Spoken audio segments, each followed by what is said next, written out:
I saw the best minds of my generation destroyed by madness, starving, hysterical, naked, dragging themselves through the Negro streets at dawn, looking for an angry fix.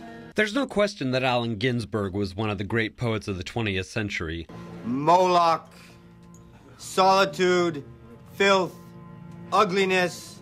And Howl stars James Franco as Ginsberg, who along with William S. Burroughs and Jack Kerouac not only helped create the beat culture in the 50s, but brought an entirely new kind of poetry into American literature. Who burned cigarette holes in their arms protesting the narcotic tobacco haze of capitalism. When I first heard this film was being made, I prepared myself for another boring biopic of a fascinating life. But imagine my surprise. Who in humorless protest overturned only one symbolic ping-pong table, resting briefly in catatonia, returning years later truly bald except for a wig of blood. For a few minutes I thought this film was too good to be true and something was going to ruin it. Surely no one would make a biopic about a literary icon without putting the primary focus on his life's events instead of his work. Unless you're out murdering people, you know, that people would never really be shocked by an expression of feeling. Soon I realized that Howl isn't a biopic at all. The problem when it comes to literature is this. There are many writers who have preconceived ideas about what literature is supposed to be, but their ideas seem to preclude everything that makes them most interesting in casual conversation. Their faggishness, their solitude, their neuroses, their goofiness, their campiness, or even their masculinity at times. Even when the film takes a pause to make a political statement, it doesn't detract from the poem itself. The desire to censor is not limited, however, to crackpots and bigots. There is, in most of us, a desire to make the world conform to our own views. And it takes all of the force of our own reason, as well as our legal institutions, to defy so human an urge. Howl is not a narrative, so don't expect a plot. It was written and directed by documentary filmmakers Rob Epstein and Jerry Friedman. We hear excerpts from Howl over different styles of film from different perspectives. One of them is a poetry reading in 1955 San Francisco. Dream of life, a nightmare. Bodies turned to stone, as heavy as the moon. With mother finally fucked.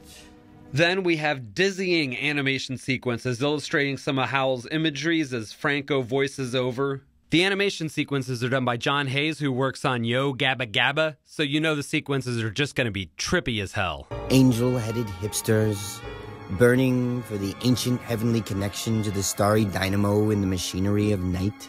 And we hear parts of the poem from the point of view of a DA prosecuting Ginsberg publisher for obscenity. You understand what angel-headed hipsters burning for the ancient heavenly connection to the starry dynamo in the machinery of night means? David Strathairn plays the prosecutor, and he reads us portion of Howl as a representative of those Ginsberg and his kind were howling against. Who howled on their knees in the subway and were dragged off the roof waving genitals and manuscripts. What we're left with is Howl as read by a confused young poet screaming at the world with words many connected with and others just heard as gibberish. Angel-headed hipsters burning for the ancient heavenly connection to the starry dynamo in the machinery of night. And Howl read by an omniscient author looking down on illustrations of his own work. Who cowered in unshaven rooms in underwear, burning their money in wastebaskets and listening to the terror through the wall. And we hear parts of Howl read with derision. What are angel-headed hipsters? There's no doubt Franco will be up for an Oscar this year. The only question is, will it be for his turn as Ginsberg in Howl or as trapped hiker Eric Ralston in Danny Boyle's 127 Days? For my money, Franco's interpretation of Footnote to Howl, the short poem more popularly known as Holy, is worth the price of a statue alone. Holy, holy, holy, holy, holy, holy, holy, holy, holy, holy, holy, holy, holy, holy, holy. The world is holy. The soul is holy. The skin is holy. The nose is holy. The tongue and cock and hand and asshole, holy.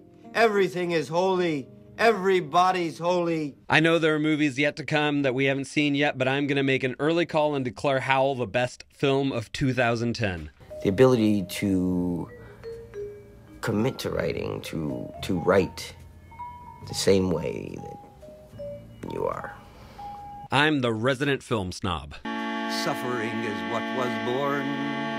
Ignorance made me forlorn. Birth you gave was no thing ill. My heart is still, as time will tell.